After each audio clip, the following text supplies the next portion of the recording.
Hello guys, welcome back to my YouTube channel. तो आज है हमारा लेक्चर नंबर 9 और आज की क्लास में हम वो थ्योरी पोर्शन करने लगे हैं जो बच्चे अक्सर एग्जामिनेशन के टाइम इसको छोड़ जाते हैं। बट एग्जामिनेशन में ये काफ़ी बार पूछा भी जाता है और काफ़ी इम्पोर्टेंट भी है। तो आज हम उसी लेक्चर में इसी लेक्चर में तो आज हम इसी लेक्चर में वो सारी थ्योरी को कवर करेंगे। तो आज का जो पहला पॉइंट है and that is national income at current price.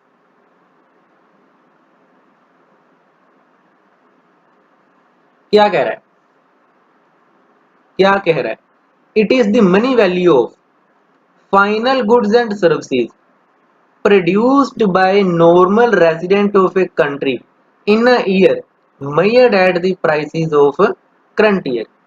कहता national income of current price क्या है?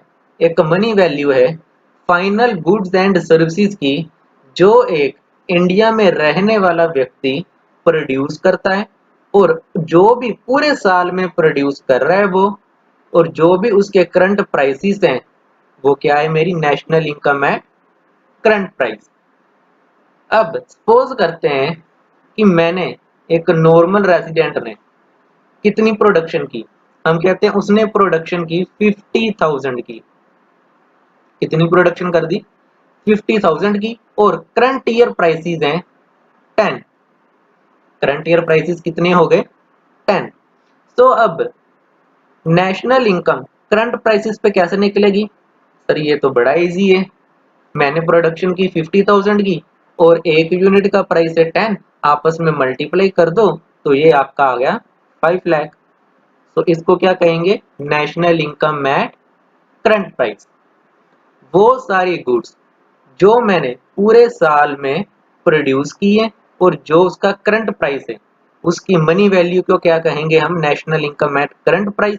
और इसका एक दूसरा नाम भी है जिसको हम कहते हैं nominal national income. Nominal national income very easy कि जितने मैंने प्रोडक्शन की और जितने का प्राइस है आपस में मल्टीप्लाई कर दो and that is my nominal income. Now the second point is national income at constant price.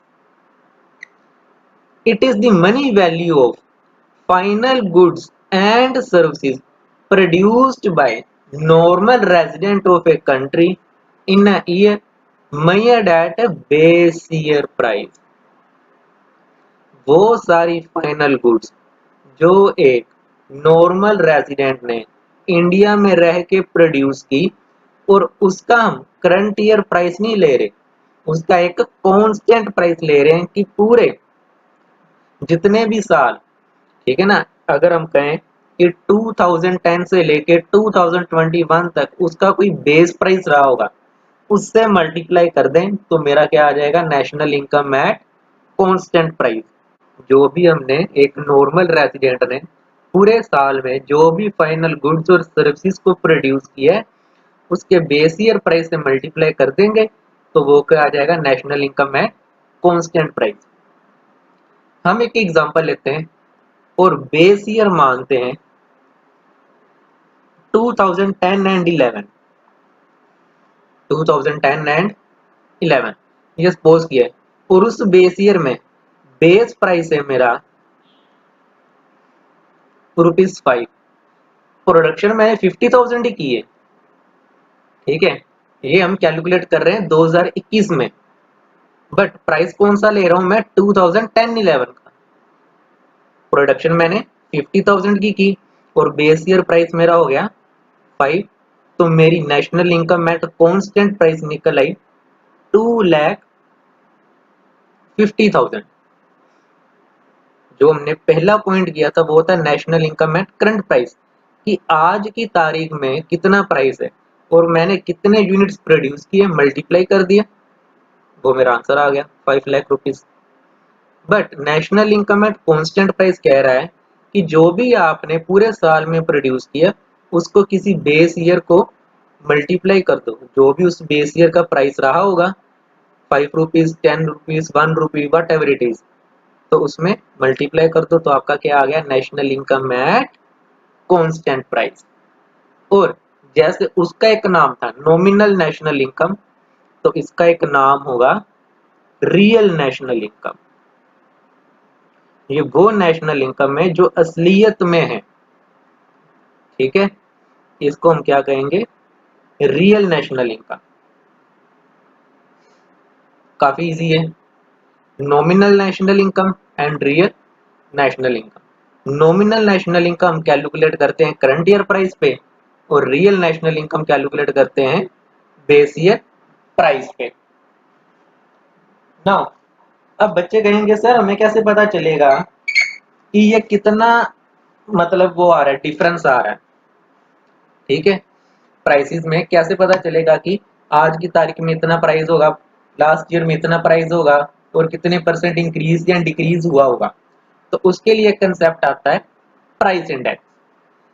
Price index is an index number which shows the change in price level between two different time periods. दो time periods में मेरे price में कितना change आया उसको क्या कहेंगे हम, प्राइस इंडेक्स। इसका फॉर्मूला क्या बन गया, price at current year, prices at base year and multiply by 100। हमारी एग्जांपल में करंट ईयर में प्राइस था 10 रुपीज का, बेस ईयर में प्राइस था 5 रुपीज का, मल्टीप्लाई बाय 100 करेंगे एंड इट विल बिकम 200%। इसका मतलब कि जो प्राइसेस 2010-11 में थे और जो प्राइसेस 2021 में है वो डबल है। बेस ईयर में 5 रुपीज था, करंट ईयर में 10 रुपीज है, इट मीन्स प्राइसेस क्या हो गए, डबल हो गए। इसको क्या कहेंगे हम, प्राइस इंडेक्स। अब इस पे एक क्वेश्चन आ सकता है आपको, क्वेश्चन क्या होगा, क्वेश्चन में गिवन है कि प्राइस इंडेक्स, ठीक है, ये एग्जांपल करते हैं, कहता मेरे को ना प्राइस इंडेक्स गिवन है and that is 150 rupees, 150 rupees नहीं, इट इज 150, ठीक हो गया। मेरे को और क्या इंफॉर्मेशन गिवन है, मेरे को इंफॉर्मेशन गिवन है national income at current prices, national income at current prices, और मेरे को कैलकुलेट करने को कह रहा है national income at constant price. Calculate करो national income at constant price. तो कैसे करेंगे सर, फॉर्मूले में पुट कर दो, इक्वेशन आ जाएगी। ये क्या था मेरा प्राइस इंडेक्स, प्राइस इंडेक्स मेरे को गिवन है दैट इज 150। करंट ईयर के प्राइसेस हैं, नेशनल इनकम, सॉरी मैंने यहाँ पे लिखा नहीं, मेंशन करना भूल गया, इट इज 1,50,000, ये रुपीस में है, तो यहाँ पे आ गया 1,50,000। मेरे को कांस्टेंट ईयर के प्राइसेस नहीं है, बेस ईयर के प्राइसेस गिवन नहीं है, वो उसको x and multiply by 100, and x की वैल्यू क्या आ गई, 1,50,000 divided by 150 and multiply by 100 and it will become 1 lakh rupees। ठीक है बच्चा, तीन कंसेप्ट किए हमने, nominal income, real income and price index. अब एक और कंसेप्ट है जिसका नाम है जीडीपी एट नेशनल इनकम, ठीक है, इसी को जो हमने पढ़ा है इसी को ही, बस नेशनल इनकम है ना यहाँ पे, तो यहाँ पे क्या आ जाएगा मेरा GDP, GDP at current price, और जीडीपी एट करंट प्राइस को क्या कहेंगे, सॉरी नॉमिनल नहीं आना था यहाँ पे, नॉमिनल जीडीपी, मीनिंग बिल्कुल सेम है,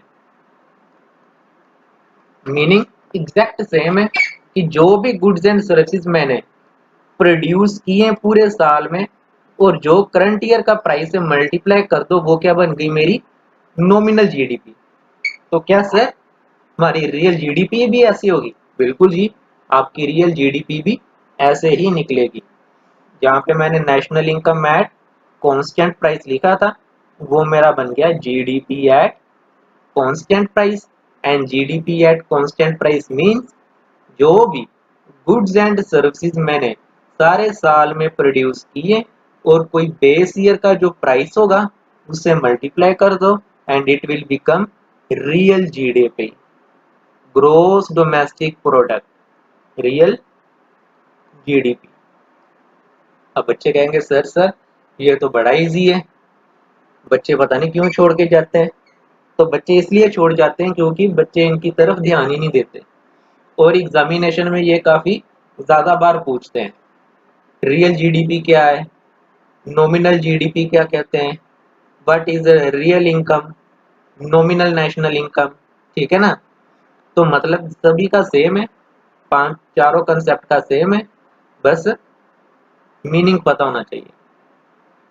चलें आगे, प्राइस इंडेक्स। अब इसमें जब हम रियल जीडीपी और नॉमिनल जीडीपी कैलकुलेट करेंगे तो प्राइस इंडेक्स का नेम क्या बन जाएगा? सर प्राइस इंडेक्स का नाम चेंज होगा? हाँ जी, प्राइस इंडेक्स का नाम बन जाएगा जीडीपी डिफ्लेटर।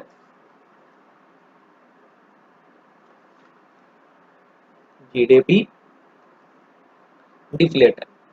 तो GDP deflator means price index is an index number which shows the change in price level between two different time period।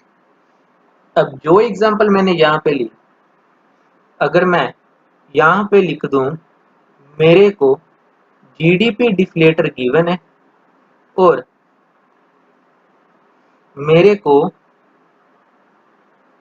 Nominal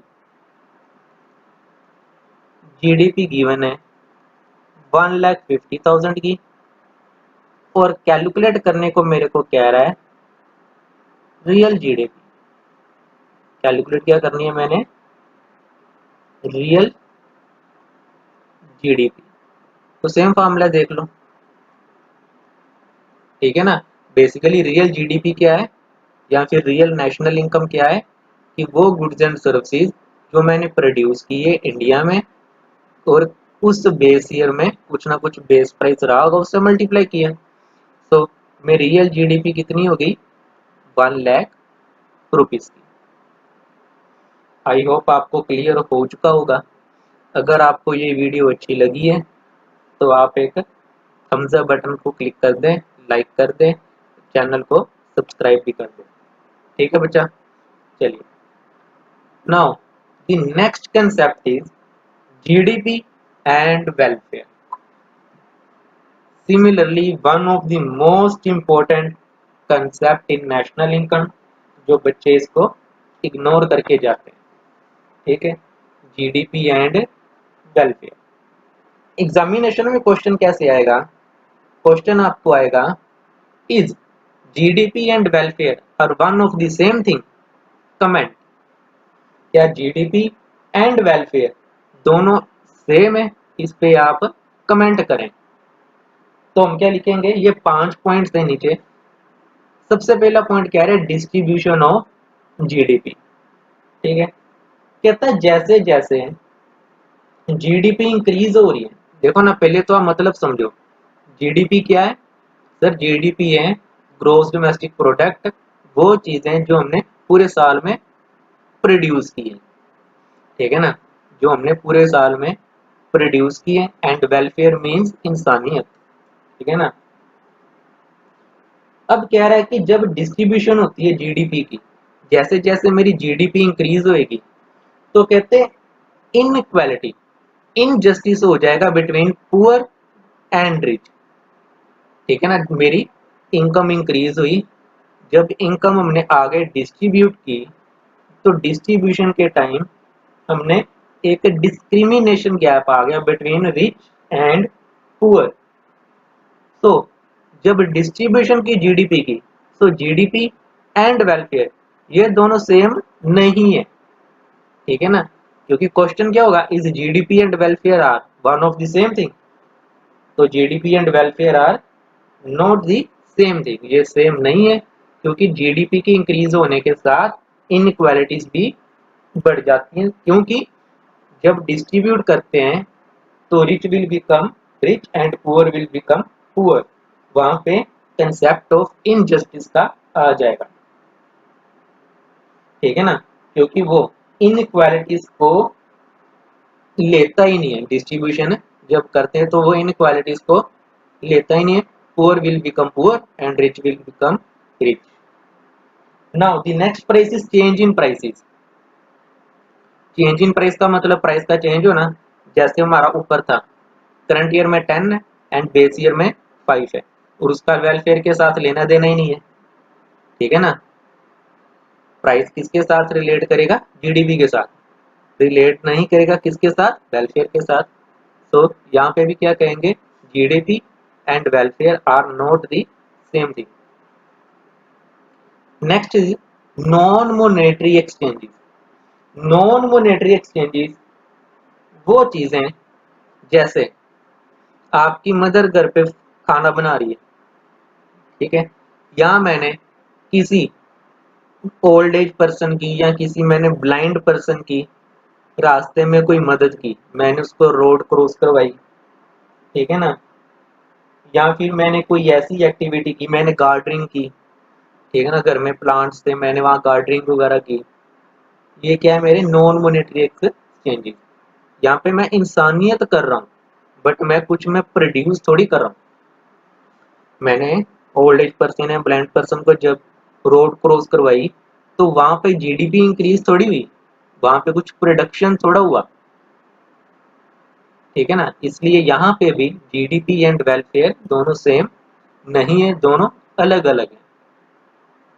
fourth is externalities, ठीक है ना, ये सबसे इंपॉर्टेंट पॉइंट है, एक्सटर्नलिटीज।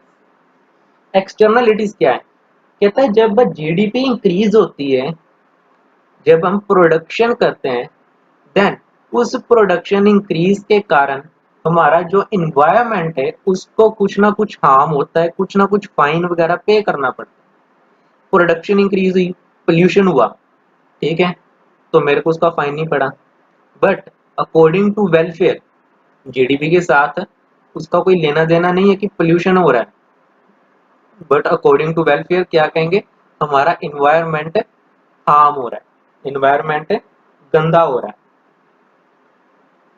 ठीक है ना, उसके लिए हम पेनलाइज्ड होंगे, वेलफेयर के साथ तो पेनलाइज्ड होंगे, बट जीडीपी के पास जब जीडीपी इंक्रीज हो रही है तो हम पेनलाइज नहीं होंगे, but according to welfare concept हमें पेनलाइज्ड होना पड़ेगा। तो यहाँ पे भी दो पॉइंट्स आते हैं। First point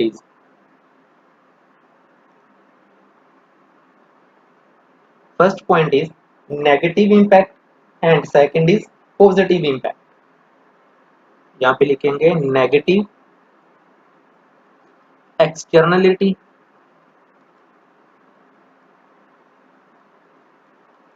and second is positive externality. अब नेगेटिव एक्सटर्नलिटी क्या है, कहता आपने जब फैक्ट्रीज में प्रोडक्शन हुई, प्रोडक्शन के कारण हमारे एनवायरनमेंट को हार्म हुआ, पोल्यूशन हुआ, वहां पे हमें जब प्रोडक्शन कर रहे हैं तो वहां पे हमें पेनलाइज नहीं कर रहे, बट अकॉर्डिंग टू वेलफेयर हमें पेनलाइज्ड होना पड़ेगा। इसको क्या कहेंगे, नेगेटिव इम्पैक्ट पड़ रहा है हमारी जीडीपी पे। And second is positive impact.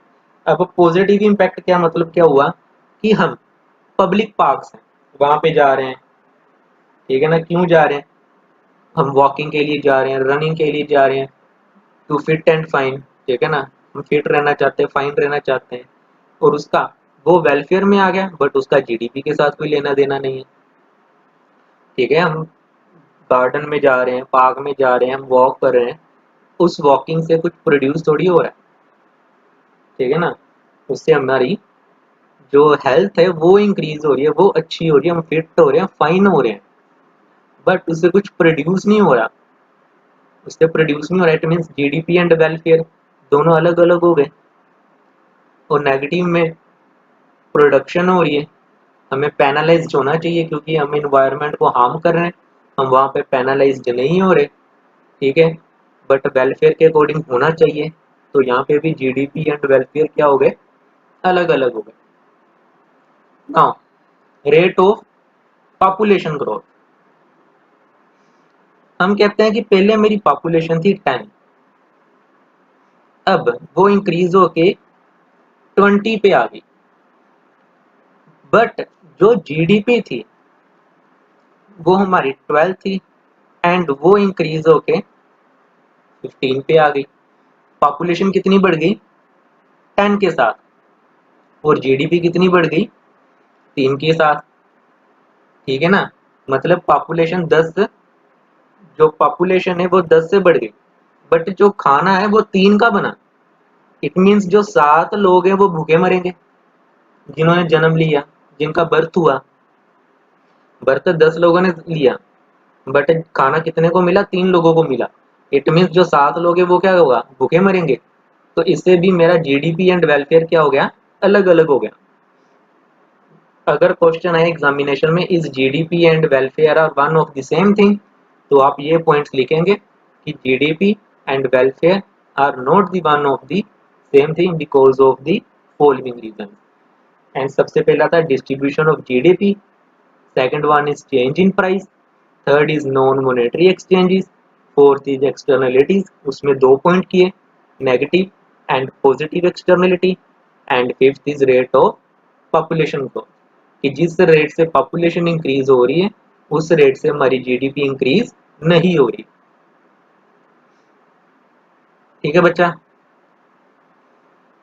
And last concept is green GNP. Green GNP means green gross national product. क्या कह रहा है, छोटा सा पॉइंट है, शॉर्ट में आ सकता है 1-2 नंबर में। Green GNP measure national income और output adjusted for the depletion of national resources and degradation of environment। जैसे मैंने first example nominal national income कि मैंने 50,000 प्रोड्यूस किए, करंट प्राइस था 10 एंड मेरी नेशनल इनकम आई थी 5 लाख।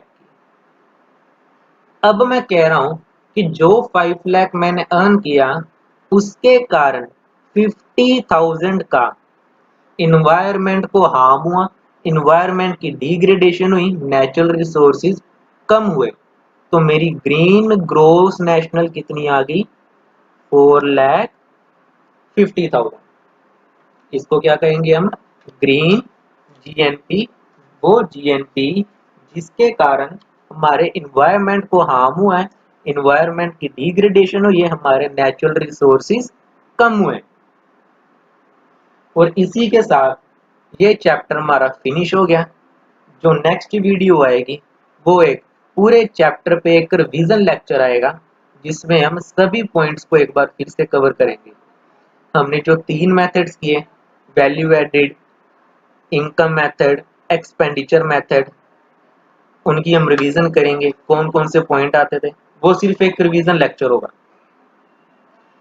और जो बच्चे इस चैनल पे नए हैं उनके लिए एक मैं प्ले लिस्ट पूरी की पूरी आई बटन पे छोड़ दूंगा, वो वहां से भी देख लेंगे। तो आज की क्लास हम यहीं पे ख़त्म करते हैं और नेक्स्ट क्लास में हम रिवीजन लेक्चर करेंगे पूरे चैप्टर की। तब तक के लिए आप सुरक्षित रहें।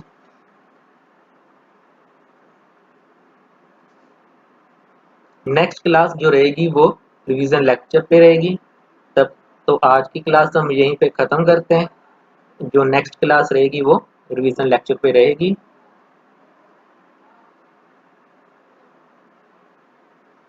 तो आज की क्लास हम यहीं पे ख़त्म करते हैं, जो नेक्स्ट लेक्चर होगा वो हमारा रिवीजन लेक्चर होगा, ठीक है बच्चा। चलिए आज की क्लास हम यहीं पे ख़त्म करते हैं।